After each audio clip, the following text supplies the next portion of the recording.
우리 시간 옆에 계신 분과 인사를 나누도록 하겠습니다. 주님의 이름으로 사랑합니다 하고 인사하시겠습니다. 주님의 이름으로 사랑합니다. 사랑합니다. 사랑합니다라는 말 한마디에 이렇게 분위기가 바뀌는 것을 보면 사랑이라는 말이 얼마나 그 가진 힘이 큰지를 느끼게 됩니다. 그래서 우리가 우리 입속에서 사랑합니다, 고맙습니다, 감사합니다 이런 말들이 정말 넘쳐나는 그런 저와 여러분이 되었으면 좋겠습니다. 오늘 주님께서 우리를 예배에 초대하시고 부르셨습니다. 주님께서 이 예배에 우리를 부르신 이유는 단 하나입니다. 그것은 바로 우리를 너무나 사랑한다고 알려주고 싶으셔서 부르신 것입니다.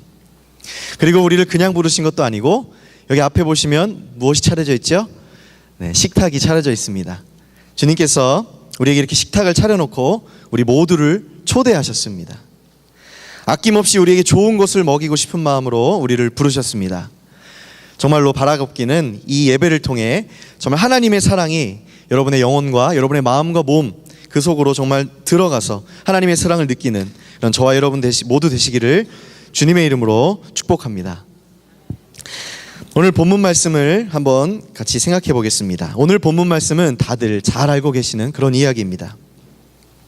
가나 혼인잔치에서 예수님께서 물을 가지고 포도주로 만드신 기적의 이야기입니다. 그리고 이 기적은 예수님께서 공생애를 시작하시고 가장 처음으로 행하신 기적이었습니다. 바로 예수님의 첫 번째 기적이었습니다.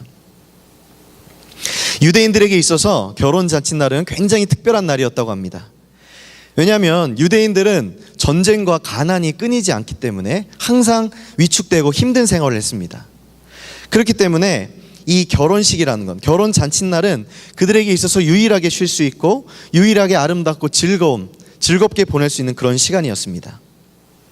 그래서 보통 한 주나 두 주 정도의 시간을 가지고 결혼잔치를 벌였다고 합니다. 특히 오늘 본문의 배경인 가나라는 이 작은 마을 같은 경우는, 이렇게 작은 마을에서는 더더욱 이 결혼잔치는 마을 행사, 마을 축제였습니다. 그래서 그 마을에서 결혼잔치가 열리고 모든 마을 사람들이 다 모여서 기쁨과 즐거움을 나누고 있었습니다. 이런 즐거운 결혼잔치에 예수님도 그의 제자들과 함께 참석하시게 된 것입니다. 그리고 유대인의 잔치에는 대부분이 양고기를 먹었다고 합니다. 혹시 양고기 드셔보셨나요? 저도 한두 번 정도 먹어본 적이 있는데 저는 잘 입맛에 안 맞더라고요. 양고기. 근데 유대인들은 양고기를 즐겨했고 대부분 잔치에서 양고기를 먹었다고 합니다. 그런데 그때 함께 따라 나오는 것이 바로 포도주라고 합니다. 양고기를 먹으면서 항상 포도주를 곁들여서 같이 먹었다고 하는 것입니다. 그래서 그 잔치가 어느 정도의 길이가 되느냐라는 것은 그 포도주의 양으로 결정이 됐다고 합니다. 포도주가 일주일치 먹을 치가 있으면 일주일 동안 하는 거고 2주일치가 있으면 2주일 동안 하는 거고 이렇게 했다고 합니다. 그만큼 포도주라는 것은 잔치의 기간을 결정지을 만큼 아주 중요한 것이었습니다. 그런데 오늘 이 가나 마을에서 열린 결혼잔치집에 그만 포도주가 떨어졌다고 하는 것입니다. 오늘 본문 말씀 1절에서 3절 말씀 같이 한번 한 목소리로 읽어보겠습니다. 읽습니다. 시작.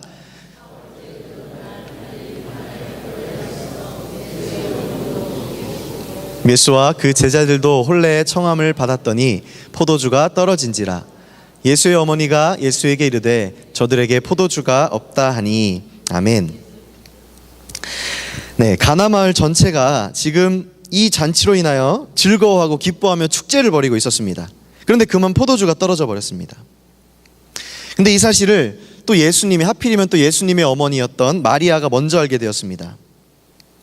아마 이 결혼잔치는 이 어머니 마리아와 가까운 친척의 결혼식이거나 아니면 무척 가까운 사이의 결혼식이었을 것입니다. 왜냐하면 마리아가 부엌일에 깊이 관여하고 있기 때문입니다. 당시 풍습으로는 단순한 손님은 부엌에서 어떤 일이 일어나는지 잘 몰랐다고 합니다. 그렇기 때문에 친척 아니면 아주 가까운 사이였어야지만 그 부엌 일을 관련할 수 있기 때문에 그 부엌에서 포도주가 떨어진 것을 정확히 알고 있던 마리아는 아마 이 잔치와 아주 깊은 연관이 있는 사람이었을 것입니다. 자, 이렇게 중요한 잔치에, 이 중요한 시점에 중요한 사람, 중요한 친척이 열리는 이 결혼식에 중요한 포도주가 떨어지는 문제가 발생합니다. 이렇게 문제가 발생하자 마리아가 가장 처음 했던 행동은 이것이었습니다. 바로 예수님께 나아가서 예수님, 지금 포도주가 다 떨어졌습니다 라고 이야기를 하는 것입니다. 이런 중요한 때 이런 어려운 문제가 생겼습니다 하고 그대로 예수님께 나아가서 고하는 것이었습니다. 우리가 삶의 문제를 만났을 때 처음으로 해야 하는 행동은 바로 예수님께 나아가서 그것을 이야기하는 것입니다. 요즘 개그 콘서트에 유행하는 말이 있는데 당황하지 않고 끝, 이런 말이 있습니다. 네, 잘 모르셔서 안 웃으시는 것 같은데 네, 그냥 그런 게 있습니다. 당황하지 않고 주님께로 가면 끝. 네, 이렇게 말을 할 수가 있겠습니다. 우리도 어떤 문제가 생겼을 때 정말 주님께 나아가야 됩니다. 왜냐하면 문제의 해결이 거기에서부터 시작하기 때문입니다. 예수님은 우리를 사랑하는 분이시고 뭐든지 우리와 함께하기를 원하십니다. 우리가 문제에 빠졌을 때 그것을 혼자 붙들고 힘들어하며 세상적인 다른 방법으로 해결하려고 할 때 주님은 그것을 보고 안타까워하십니다. 그리고 이렇게 말씀하시죠. 나도 끼워주라. 나도 너의 그 힘든 일에 동참하고 싶단다. 그 문제를 나와 함께 풀어나가면 안 되겠니? 라면서 우리에게 말씀하십니다. 요즘에 한국에는 딸 바보, 아들 바보라는 말들이 유행한다고 합니다. 무슨 말이냐면 딸을 너무 사랑해서 딸 앞에만 서면 이 표정도 이렇게 바보 같은 표정이 되고 너무 좋아하는 거예요. 보면 어쩔 줄을 몰라가지고 막 너무 예뻐하는 모습을 딸 바보라고 부릅니다. 그리고 아들 바보라는 말도 있습니다. 너무 사랑한다는 말이지요. 자, 그렇다면 우리 예수님께는 어떤 이름을 붙이면 좋을까요? 우리가 다 그분의 아들, 딸이기 때문에 아마 아들, 딸 바보라고 부르면 될 것 같습니다. 어떤 면에서 주님은 진짜 조금 바보 같은 면이 있을 수도 있을 것 같습니다. 왜냐하면 주님은 일이 어떻게 되는 것에는 관심이 별로 없으시고 주님이 오로지 관심이 있으신 것은 바로 우리의 영혼이기 때문입니다. 주님은 우리의 영혼에만 관심을 가지십니다. 제가 이런 기도를 드린 적이 있습니다. 예배에 앞서서 하나님, 오늘 예배가 좀 퀄리티 있고 굉장히 센스 있고 멋있고 사람들이 좋아할 만한 아주 멋지고 좋은 예배가 되었으면 좋겠습니다 하고 기도를 하면 주님이 주시는 마음은 이렇습니다. 난 그런 거에 관심 없어. 난 오직 네 영혼에만 관심이 있어. 이렇게 하시면서 저를 쳐다보시는 겁니다. 난 너만 바라보고 있어 라고 말씀하고 계십니다. 사랑하는 여러분, 이 시간 예수님께서 지금 저와 여러분을 바라보고 계십니다. 우리는 앞을 향하여 하나의 예배를 보고 있지만 예수님은 지금 우리 옆에서 우리를 뚫어지게 쳐다보고 계십니다. 우리의 영혼의 상태가 어떤지, 우리가 지금 하나님과 함께하고 있는지를 뚫어져라 쳐다보고 계십니다. 마치 사랑하는 두 연인이 영화를 함께 보고 있는데 영화의 내용은 눈에 하나도 안 들어와요. 영화의 내용에는 관심이 없고 서로 눈을 바라보면서 사랑을 고백하는 것 같은 그런 장면인 것 같습니다. 주님이 사랑하시는 것은 우리가 이룩해내려는 어떤 사역의 결과물도 아닙니다. 주님이 사랑하시는 것은 우리의 영혼 그 자체입니다. 그렇기 때문에 우리는 무엇이 될 필요도 없고 무엇을 이룰 필요도 없고 그리고 특별히 무엇을 꾸미지 않아도 됩니다. 우리의 능력이 아닌, 우리의 외모나 우리의 겉모습이 아닌 우리 깊은 영혼에만 관심을 가지고 계시기 때문입니다. 사랑하는 여러분, 문제가 생겼을 때 그것을 혼자만의 문제로 숨기지 마시기 바랍니다. 그리고 주님과 여러분 사이에 그 문제를 갖다 놓으시기를 바랍니다. 주님은 그 문제 자체에 관심이 있으신 것이 아니라 저와 여러분과 그 문제를 함께 풀어나가는, 함께 나누는 그 시간 자체에 관심이 있으시기 때문입니다. 그런 시간을 통하여 주님을 경험하는 그런 저와 여러분 되시기를 주님의 이름으로 축복합니다. 자, 이렇게 문제가 생겼을 때 마리아는 이것을 자신의 문제만으로 두지 않았습니다. 어떡하지? 포도주를 어디서 사올까 하는 것으로 하지 않았습니다. 주님께로 달려가서 주님, 이런 문제가 생겼습니다 하면서 주님과 그 마리아 사이에 그 문제를 놓았습니다. 이제는 예수님과 마리아가 나눈 대화를 잠시 살펴보겠습니다. 4절 5절 말씀 한번 한 목소리로 읽어보겠습니다. 시작. 예수께서 이르시되 여자여 나와 무슨 상관이 있나이까? 내 때가 아직 이르지 아니하였나이다. 그의 어머니가 하인들에게 이르되 너희에게 무슨 말씀을 하시든지 그대로 하라 하니라. 아멘. 마리아가 예수님에게 말씀하였습니다. 저들에게 포도주가 없습니다. 포도주가 다 떨어졌습니다. 라고 하였습니다. 그러자 예수님은 이렇게 말하죠. 여자여, 나와 무슨 상관이 있나이까? 내 때가 아직 이르지 아니하였나이다 하였습니다. 그러나 마리아는 아랑곳하지 않고 아들의 말을 듣지 않고 하인들에게 말합니다. 너희에게 무슨 말씀을 하시든지 그대로 하라. 왜 엄마들은 다 똑같은 걸까요? 자식이 싫다고 하는데 끝까지 그걸 하게끔 만들어냅니다. 저희 어머니도 제가 싫다고 하는데도 끝까지 그걸 하게 만드는 능력이 있었습니다. 그래서 어머니는 한 수 일하는 것을 항상 느꼈습니다. 그래서 자식이 어머니가 원하는 대로 꼭 그걸 하게 만듭니다. 그것이 어머니와 자식이 한 사랑의 관계의 모습인 것 같습니다. 게다가 더 중요한 것은 어머니가 하게 만든 그것은 결국 자녀에게 가장 좋은 길이 되곤 했던 것입니다. 엄마 말만 잘 들으면 자다가도 뭐가 생길까요? 네, 자다가도 떡이 생깁니다.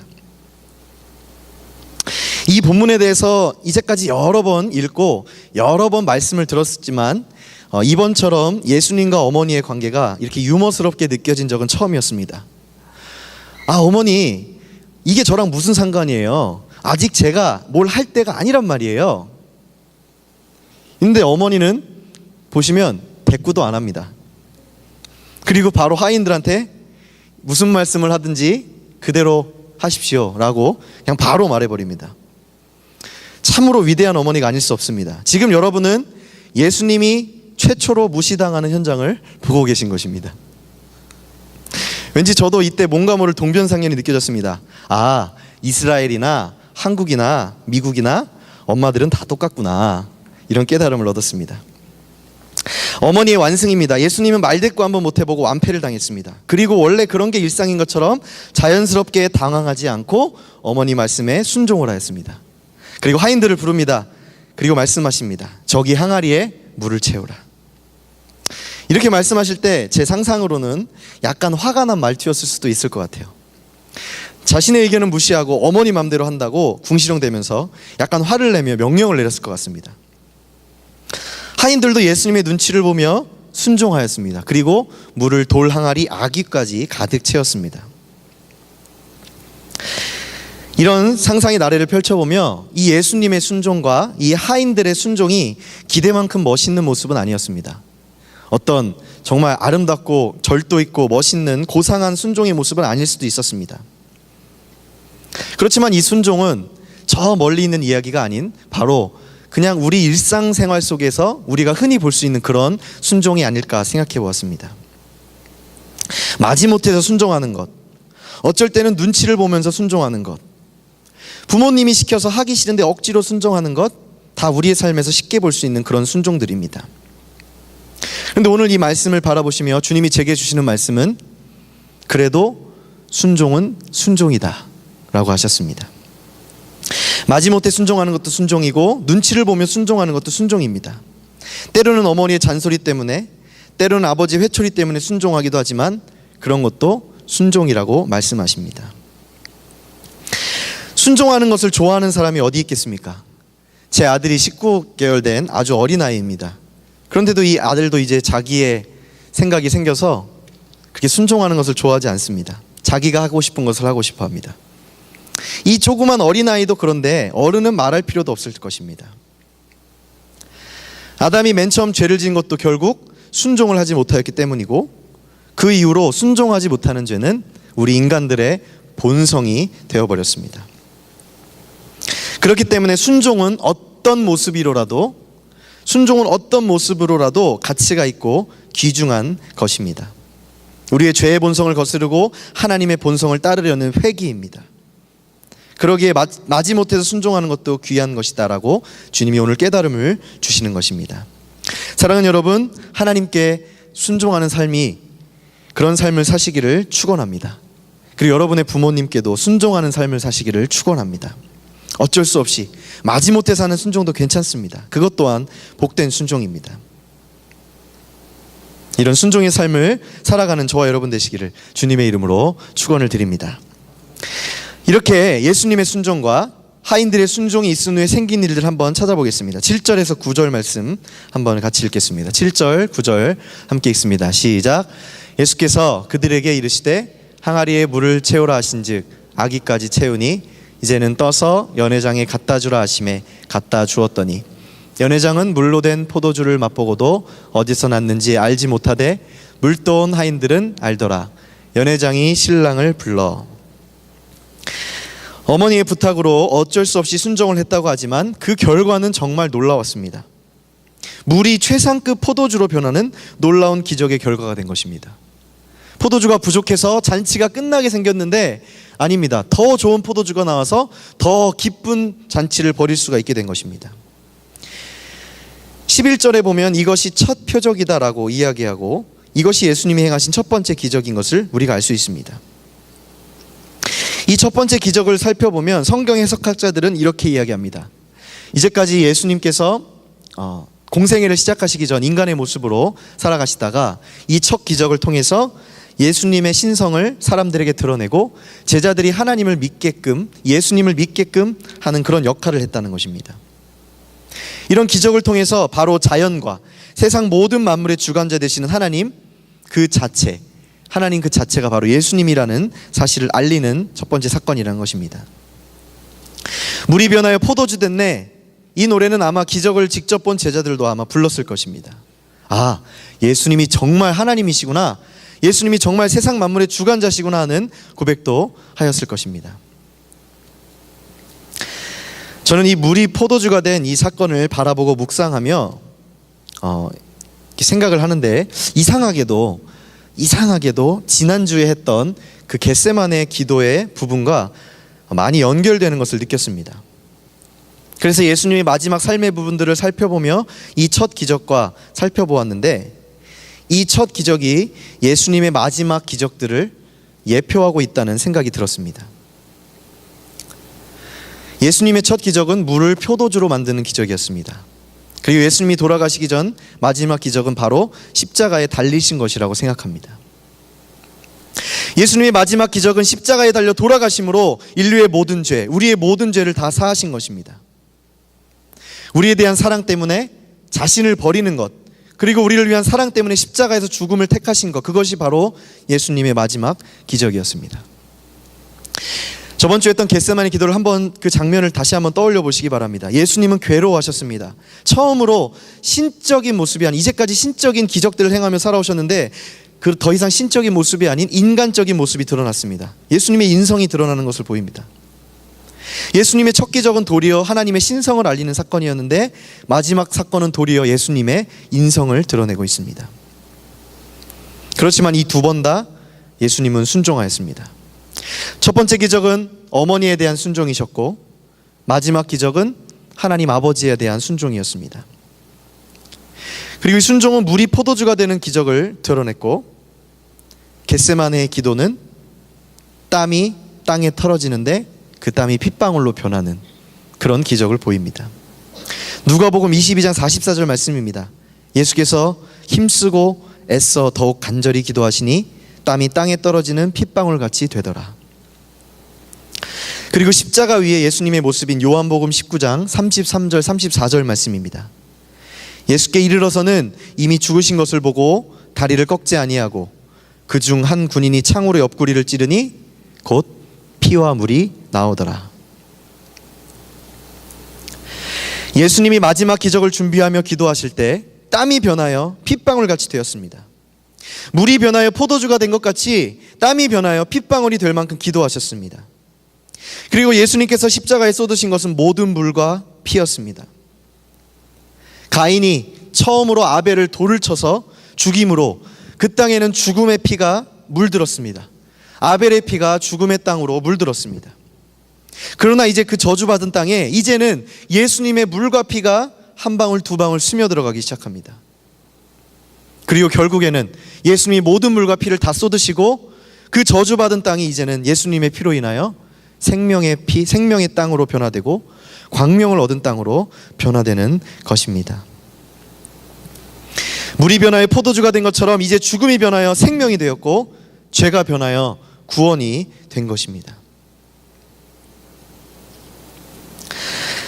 예수님의 첫 번째 기적과 또 마지막 기적의 공통점은 또 한 가지가 있는데 그것은 바로 어머니였습니다. 요한복음을 보면 어머니 마리아가 나오는 부분이 딱 이 두 장면밖에 없습니다. 마리아가 요한복음에 나오는 장면은 이 첫 기적, 물이 포도주로 변하는 기적과 마지막 십자가에 달리실 때 있는 부분밖에 없습니다. 그리고 어머니를 가리켜 똑같은 단어를 사용하여 여자여라고 그렇게 부르는데, 이건 우리나라 말로는 조금 무례한 말로 보일 수 있지만 사실은 마담이라는 뜻으로 유대식으로 따지면 굉장히 정중한 그런 표현입니다. 첫 번째 기적이 여자여 나와 무슨 상관이 있나이까 말씀하셨고, 십자가 위에서는 여자여 보소서 아들이니이다 라고 말씀하십니다. 아들을 통해 물이 포도주로 변하는 첫 번째 기적을 눈으로 바라본 어머니는 무척 기뻤을 것입니다. 그러나 반대로 마지막 순간 땀이 핏방울로 변하고 물과 피를 모두 쏟는 모습을 바라본 어머니는 무척 슬프셨을 것입니다. 그러나 이 두 기적 안에서 어머니는 예수님을 그대로 바라보고 계셨고 예수님과 함께 계셨습니다. 기쁨과 슬픔 모두를 아들과 함께하고 계신 것입니다. 아마 이 어머니였던 마리아가 십자가에서 물과 피를 쏟으시는 그 예수님을 보면서 첫 번째 그 기적을 생각하셨는지도 모르겠습니다. 아, 그때 물이 포도주로 변한 사건이 이것을 나타내는 것이었구나. 마지막 10절 말씀 함께 읽겠습니다. 시작. 말하되 사람마다 먼저 좋은 포도주를 내고 취한 후에 낮은 것을 내거늘 그대는 지금까지 좋은 포도주를 두었도다 하니라.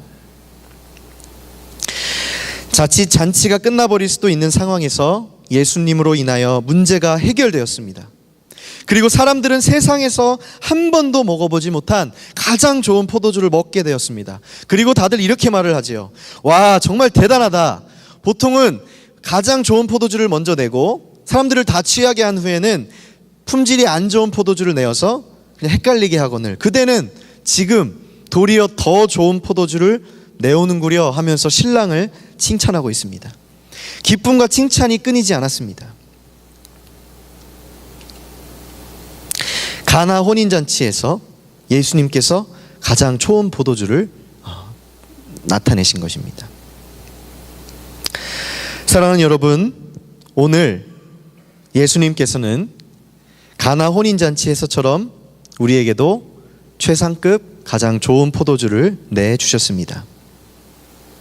이것이 얼마나 좋은 포도주일까요? 우리가 이 세상에서 마실 수 있는 가장 비싸고 좋은 포도주는 1787년산 샤또 라피트라는 포도주라고 합니다. 발음도 어렵죠? 샤또 라피트. 가격이 무려 16만 달러라고 합니다. 한국 돈으로 1억 6천만 원이 넘는 그런 가격입니다. 가장 좋은 포도주는 이 샤또 라피트일까요? 이 가장 비싼 포도주가 가장 좋은 포도주일까요? 오늘 우리에게 마련해 주신 이 식탁을 한번 바라보시기 바랍니다. 그리고 이 식탁 위의 잔을 한번 바라보시기 바랍니다. 여기에 2000년 전 한 작은 마을, 그 가나안 혼인잔치에서 사람들이 했던 고백이 그대로 나타나는 것을 아마 볼 수 있을 것입니다. 가장 좋은 포도주를 이제야 내어놓으시는군요. 사랑하는 여러분, 예수님께서 순종하심으로 그분의 물과 피가 이 땅을 다 적셨습니다. 물이 변하여 포도주가 된 것처럼 우리에게 주님의 보혈을 상징하는 포도주를 남겨주셨습니다. 이 떡과 포도주는 거룩한 주님의 몸과 피를 상징하며 이것을 먹고 마심으로 우리는 주님과 한 몸으로 연합됩니다. 가장 좋은 포도주가 이제 나왔습니다. 이 사랑의 식탁에 여러분 모두를 초대합니다. 함께 찬양하시고 성찬 드리시겠습니다.